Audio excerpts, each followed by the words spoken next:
미드나잇 애널리스트 콜, 오늘도 US 스탁의 김준영 연구원 만나보겠습니다. 안녕하십니까? 안녕하십니까? 네, 음성이 지금 저희 귀에는 들리지가 않는데 혹시 연결 상태가 되어 있군요. 저희가 아까 그 이탈리아가 월드컵에 나간다는 얘기를 잠깐 드렸었는데 들으셨는지 네. 모르겠습니다만 저희 채팅창에서 이탈리아가 거절했다고 합니다. 아, 네. 자존심일까요? 이런 얘기가 나오는 거에 대해서 어떻게 생각하세요? 네. 그 부분에 대해서도 그 피파 내에서 약간 뭐 자체 룰상에서는 상관없다라고 하더라고요.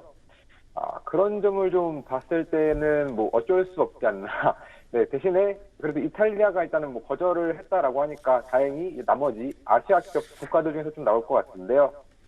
아마도 뭐 아시아 국가 안에서는 피파는 만약 유럽 국가를 낼 수 없다면 최대한 중국이 좀 나올 가능성이 또 있을 것 같아가지고 아마 조금 네. 근데 중국이 참고로 최종 예선에 못 갔습니다. 3차 예선에서 탈락했기 때문에 어머. 지금 쿼터로 봤을 때는 애매한데요? 그 다음 쿼터가 아랍에미레이트인 걸로 제가 알고 있는데 한번 기대를 좀 해보도록 하겠습니다. 이탈리아는 뭐 자존심이 있기 때문에 거절한 그렇죠. 것 같다 네. 생각이 들고요. 자, 시장 상황 오늘 오르락 내리락이 좀 있군요. 뭐 어떤 요인으로 보고 계십니까? 네, 일단은 사실 오늘 어떻게 보면 가장 큰 뭐 특징이라고 한다면 이 소프트웨어 기업들이 굉장히 많이 뭐 급락하고 있다라고 좀 평가를 해야 될 것 같은데요. 가장 큰 이슈는 일단은 뭐 서비스나우의 실적이 좀 아쉬웠다라는 점. 거기에 또 생각보다 이 IBM의 이런 뭐 컨설팅 관련된 마진 그게 좀 소폭 사실 굉장히 크진 않았는데 이것이 약간 소폭 하락하는 과정 속에서 뭐 AI로 인한 어떤 비즈니스의 어떤 침범, AI로 인한 좀 타격, 이것이 조금 더 이제 시장에서 부각이 돼가지고 오늘 같은 경우는 이 소프트웨어 기업들이 굉장히 많이 하락을 하고 있습니다. 근데 거기에 또 추가적으로 골드만삭스 같은 경우도 이 소프트웨어 기업들이 좀 추론 비용이 생각보다 많이 늘고 있다라고 지금 평가를 하고 있기 때문에 오늘 같은 경우는 확실히 한동안은 이 소프트웨어 기업들이 좀 투자하기 쉽지 않겠다라는 생각을 좀 다시 한번 해볼 수 있을 것 같습니다. 네, 뭐 지금 인프라 쪽도 상당히 좀 좋지가 않은데 오늘 오라클은 뭐 투자 의견이 좋지 않은 것도 나와 있고 오늘 사이버 보안이나 마이크로소프트 쪽은 어떻게 해석을 해야 되겠습니까? 네, 사이버 보안 같은 경우는 막 지금 현 시점에서 뭐 이 구글이 보여줬던 그 자체 사이버 보안 에이전트도 그렇고 사이버 보안이 가지고 있는 중요성은 굉장히 여전히 높은데 AI 시대에도 그거를 다른 방식으로 해결하려고 하니까 좀 타격이 있긴 합니다. 하지만 예전에 이 크라우드 스트라이크의 CEO가 말했던 것처럼 사이버 보안은 하나의 그냥 소프트웨어 코딩으로 해결할 수 있는 게 아니고 전체 어떤 인프라 단으로 가져가야 될 거다 보니까 현 시점에 이 사이버 보안 기업들의 하락은 실제 위기에 비해서는 좀 과도하다라는 좀 생각이 듭니다. 예. 자, 오늘 사이버 보안이 생각보다 많이 빠져요. 네. 뭐 아무리 사스의 뭐 재난의 날 같은 느낌으로 시장에서 보는 분들도 있다 하더라도 이렇게까지 뭐 팔로알토, 크라우드 스트라이크, 폴티넷 뭐 다 빠질 일인가 그쵸, 생각이 되기 이렇게까지? 때문에 오후장까지 좀 보시면 좋겠다 생각이 되고요. 오늘 준비한 내용으로 한번 들어가 볼까요? 네, 오늘 이제 테슬라 이야기를 할 수밖에 없죠. 어제 이제 제 기억으로는 김준현 연구원님께서 이 테슬라의 실적 좋지 않을 거다라고 말씀을 해주셨는데 사실 저희도 그렇게 생각을 했었거든요. 그런데 1분기 매출과 EPS 모두 잘 나왔습니다. 하지만 아쉬운 것들이 좀 어닝콜에서 많이 나왔었는데 어떻게 보셨나요? 오늘 실적 발표? 네, 일단은 분명히 이제 인도량이 이미 예상치를 좀 하회했던 그 시점에도 불구하고 이번에 이렇게 좀 실적이 잘 나왔던 이유를 생각해 보면은 결국 지금 일단 첫 번째로 경영진들이 밝혔던 거에 따르면 원가 절감 그리고 관세로 인한 관세 환급을 받은 것들이 좀 더 긍정적인 영향을 미쳤다라고 합니다. 그래서 이제 아마 이 부분으로 인해서 실적이 괜찮게 나왔던 것으로 보이고요. 거기에 이제 뭐 추가적으로 그 20억 달러 규모 이번에 AI 하드웨어 기업 실적 발표 때는 이야기를 안 했는데 막상 생추를 보니까 또 20억 달러 추가 AI 하드웨어 기업까지 좀 인수했다고 하면서 성장세를 계속해서 보이고 있는데 아쉬웠던 거는 이 로보택시와 관련된 자신감 하락이었습니다. 왜냐하면 지금 이제 이 어닝콜에서 로보택시와 관련된 질문을 받았을 때 순간적으로 이 어닝콜이 정적에 휩싸이더라고요. 한 정말 몇 초간 갑자기 일론 머스크가 뭐 아무런 발언도 하지 않고 있다가 올해 로보택시 매출 같은 경우는 좀 크지 않을 것 같다. 그래서 2027년도에서야 이제 매출이 좀 유의미해질 거다라고 이야기를 하고 있는데요. 이 과정 속에서 결국에는 시장이 원했던 성장률, 원래 이제 뭐 작년에 로보택시가 처음에 이제 시장에 진출하기 전까지만 하더라도 이 일론 머스크는 실적 발표 때 계속 이야기했던 게 뭐 미국 국민들의 한 절반 정도에 좀 접근할 수 있을 거다라는 이야기를 했지만 결국 2026년도 연말까지 지금 한 12개 주 정도로만 확장을 할 거다라고 이야기를 하고 있습니다. 근데 이제 12개 주라고 말을 했지만 사실 각 주마다 로보택시를 몇 대나 깔지는 현 시점에선 정해진 게 없고 마치 지난번에 댈러스랑 휴스턴에서 했던 것처럼 그냥 그 지역에 한 개 정도만 깔 수 있기 때문에요. 이 로보택시와 관련된 어떤 매출, 우려가 좀 시장에서는 좀 아쉽게 평가를 받고 있습니다.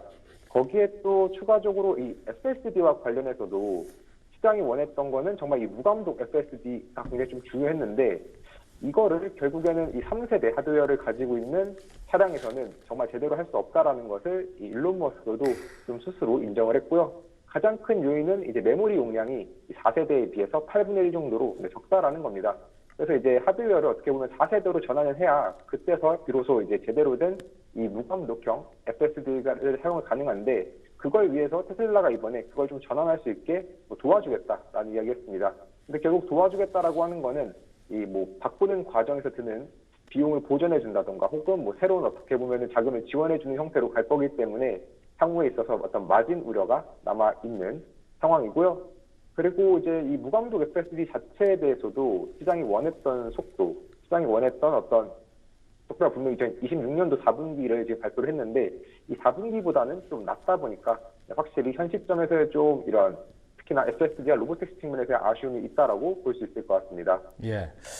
참 말씀 주신 저 그 3세대 하드웨어 제 차에 그게 달려 있는데 너무나 아쉽거든요. 그러니까요. 근데 이제 우리나라 같은 경우는 사실은 3세대 말미부터 나와서 많은 차들이 4세대이긴 합니다만 미국은 그 전부터 차를 팔았잖아요. 그쵸. 그러니까 미국에 있는 테슬라 차량의 60에서 70%가 3세대 3.0을 지금 쓰고 있다는 통계가 있는데 이런 약속들이 만약에 계속해서 반복돼서 이제 이루어지지가 않으면 테슬라 자체에 대한 신뢰도 좀 어긋날 수 있다 이런 생각도 좀 들거든요. 어떻게 봐야 되겠습니까?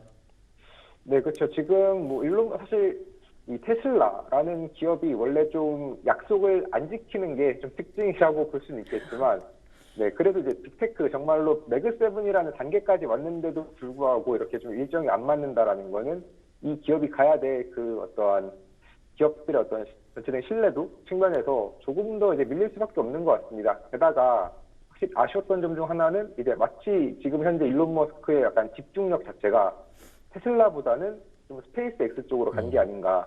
그 어떻게 보면 스페이스 X의 IPO 전체로 좀 집중이 들어가 있기 때문에 이번에 조금 더 전체적으로 이 실적이 예상한 것만큼 안 나오는 부분도 있는 것 같아가지고 향후에 어떤 테슬라를 투자할 때 일부 조금 이 스페이스 X가 상장한 이후까지 그 전까지는 조금 투자를 약간은 좀 미루는 것도 하나의 방법이 될 수 있을 것 같습니다. 예.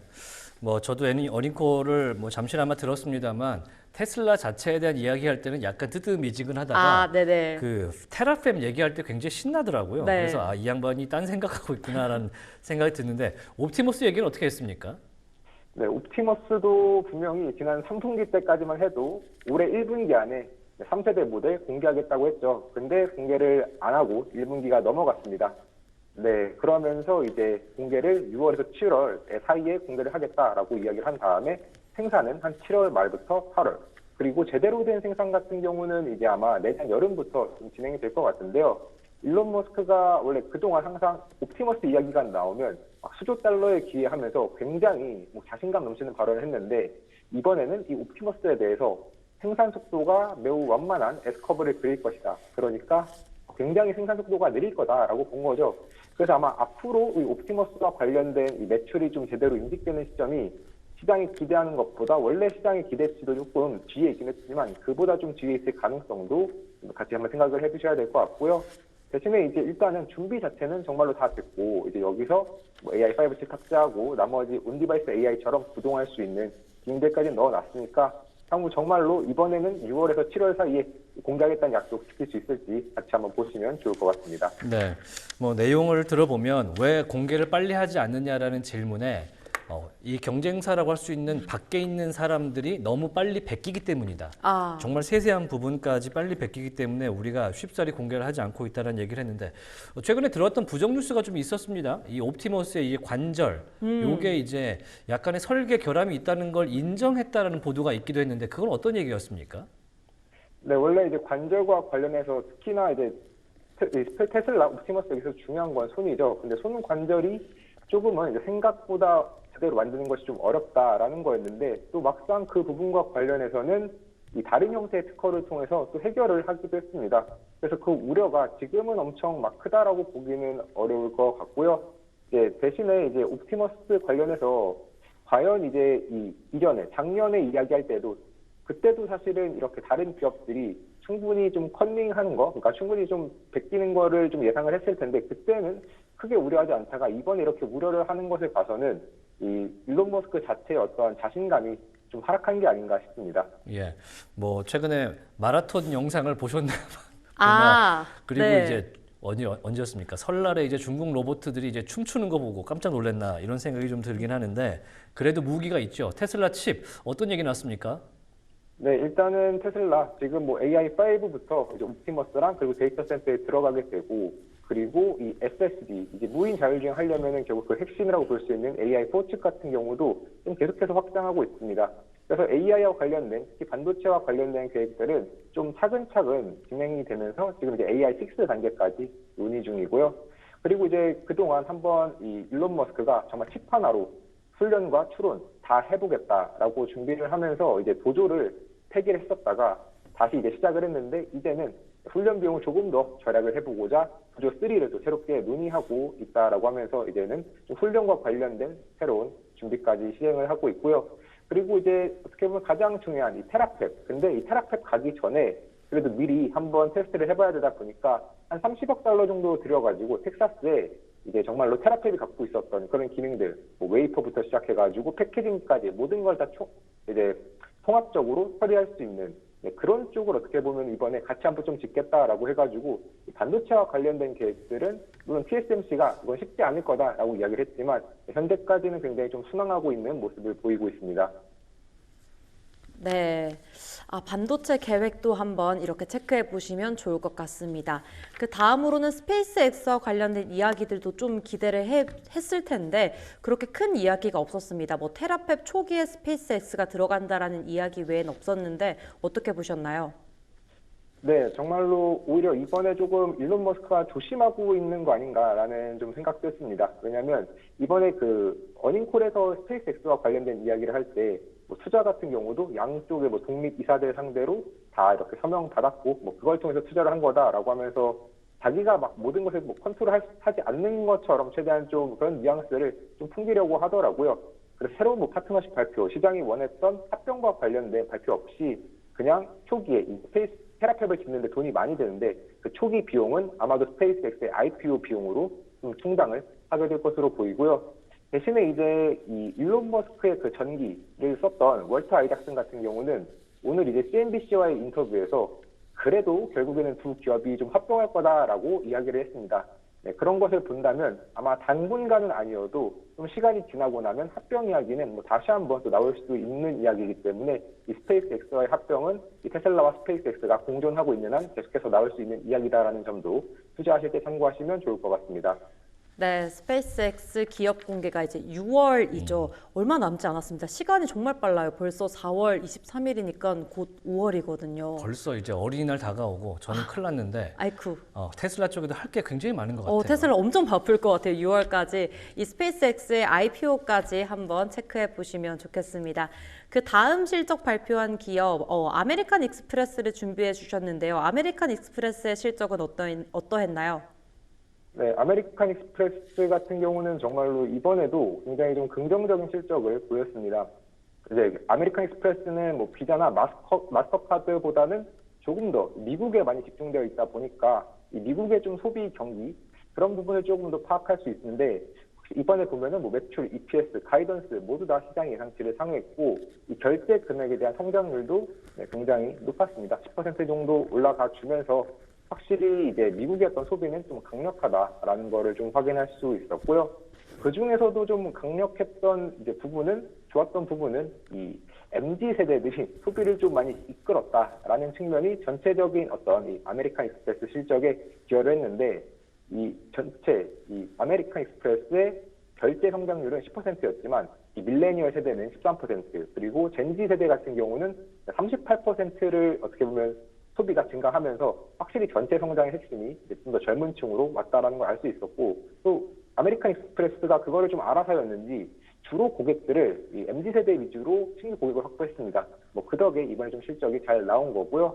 그리고 또 이 전체적으로 봤을 때는 이 미국 국민들이 미국의 소비자들이 계속해서 이제 미국뿐만 아니라 글로벌로 많이 나가가지고 글로벌 소비를 좀 많이 했다라는 점. 그래서 여행과 관련된 수요도 뭐 충분히 있을 수 있겠다라는 점도 어떻게 보면 이번 실적의 좀 핵심 요인인데 여기서 개인적으로 좀 인상 깊었던 것은 다시 한번 이 아메리칸 익스프레스가 분명히 굉장히 카드가 수수료가 높아가지고 가맹점들이 별로 안 좋아하는데도 불구하고 왜 쓸 수밖에 없는지 그 부분을 좀 잘 보여줬다라고 생각을 하고요.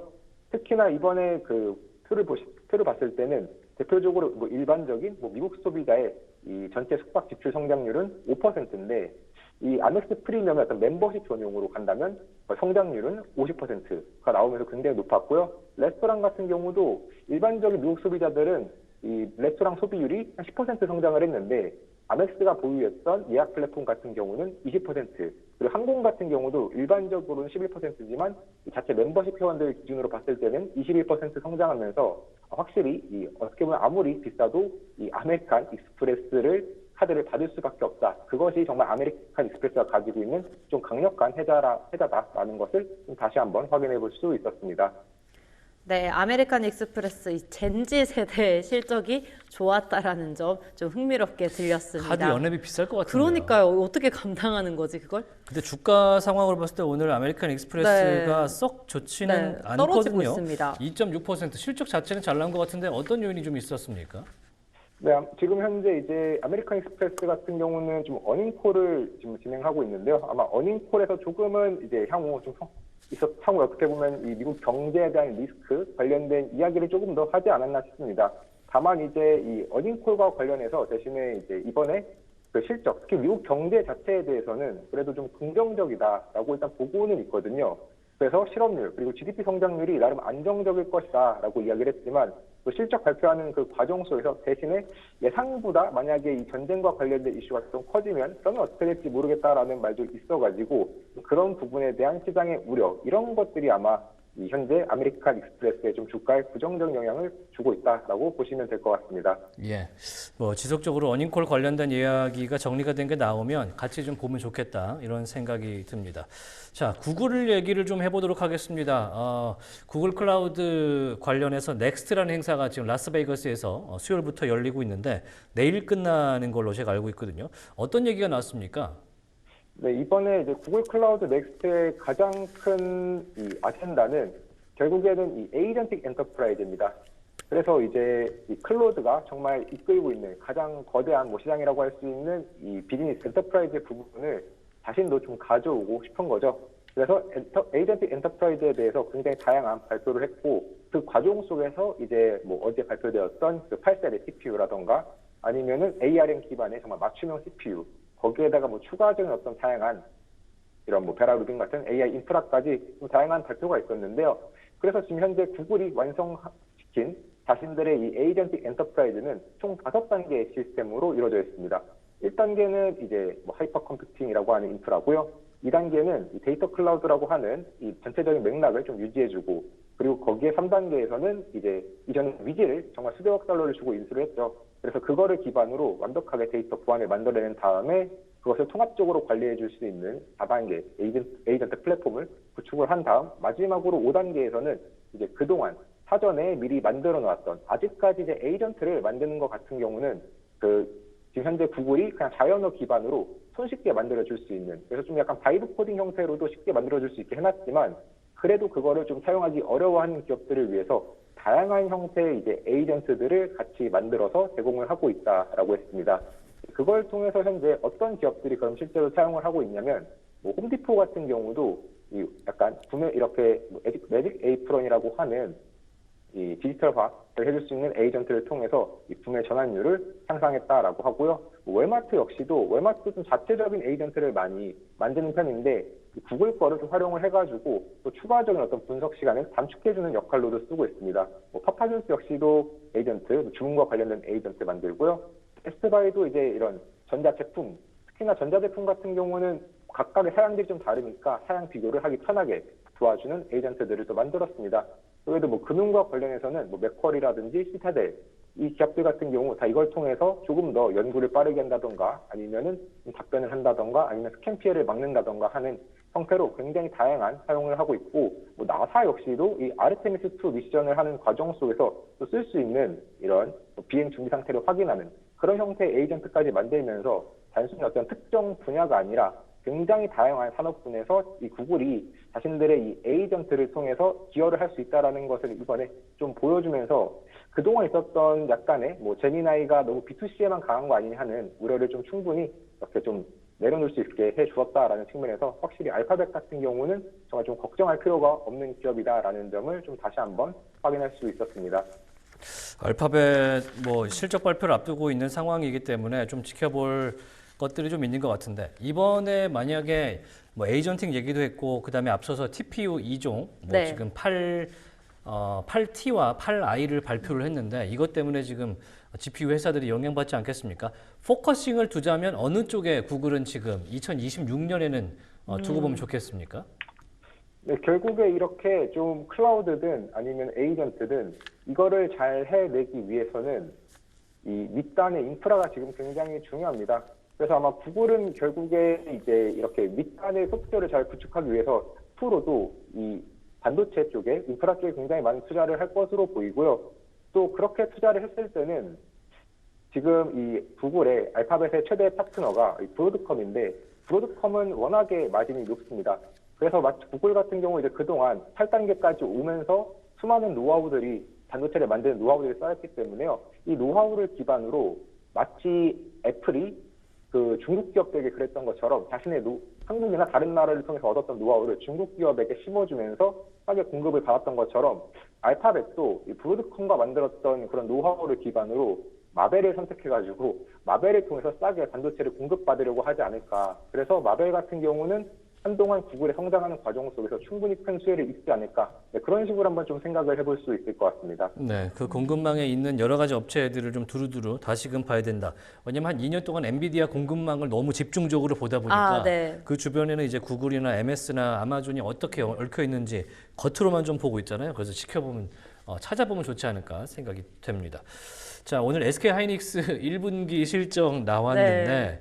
그냥 여쭤보겠습니다. 어떻게 보셨습니까? 40조 원을 일단 영업이익은 못 넘었어요. 네, 그 40조가 사실은 좀 과도하게 좀 시장에서 기대를 했던 것 같고요. 특히나 그 40조가 이제 삼성전자의 영업이익을 발표하고 나서 이제 다시 한번 좀 올린 거다 보니까 오히려 그 전까지 있었던 기준치, 예상치를 보면은 오히려 그 예상치를 상회했습니다. 네, 그런 점에서 저는 하이닉스 실적 좀 좋게 봤고요. 그래서 아마 이 메모리가 뭐 어떻게 보면은 좀 이번 실적이 40조가 안 돼서 문제라고 보시는 분들도 있겠지만 전 37조 원이 넘었다라는 것만으로도 충분히 긍정적이라고 생각해서 앞으로 뭐 들고 계신 분들은 계속 들고 계셔도 좋을 것 같습니다. 네, 일단 뭐 모건 스탠리 어제 삼성전자 지금 뭐죠? 실적에 대해서 네. 상향하는 게 있었고 오늘 하이닉스도 올렸다는 얘기인데. 맞습니다. 하이닉스에 대한 전망도 올렸는데 어떻게 보셨나요? 굉장히 좀 이제 역시 하이닉스도 그렇고 이 삼성도 그렇고 이렇게 쭉 올리는 걸 봐서는 정말 마이크론까지 이 메모리 기업들은 올해 내내 정말 들고 있어도 괜찮겠다라는 생각을 했고요. 특히나 이제 어떻게 보면 26년도가 이 전망치를 가장 적게 올렸고 27년, 28년으로 갈수록 그 전망치 상향 정도가 더 큽니다. 그래서 2018년도 같은 경우는 이전에 예상했던 것보다 매출은 53%, 영업이익은 78% 상향을 했고요. 또 그 상향하는 속에서도 더 많이 오를 거다라고 봤던 제품은 이 디램보다는 디램 HBM 라인업보다는 낸드 쪽입니다. 26년에도 낸드는 지금 한 영업이익이 100% 넘게 오를 거다라고 보고 있고 2028년도는 348%가 지금 이전에 예상했던 것보다 더 많이 오를 거다라고 보고 있습니다. 그러니까 확실히 이제는 정말 랜드가 좀 대세가 됐던 만큼 또 랜드 전문 기업인 뭐 샌디스크 역시도 좀 같이 한번 좋게 보시면 좋을 것 같습니다.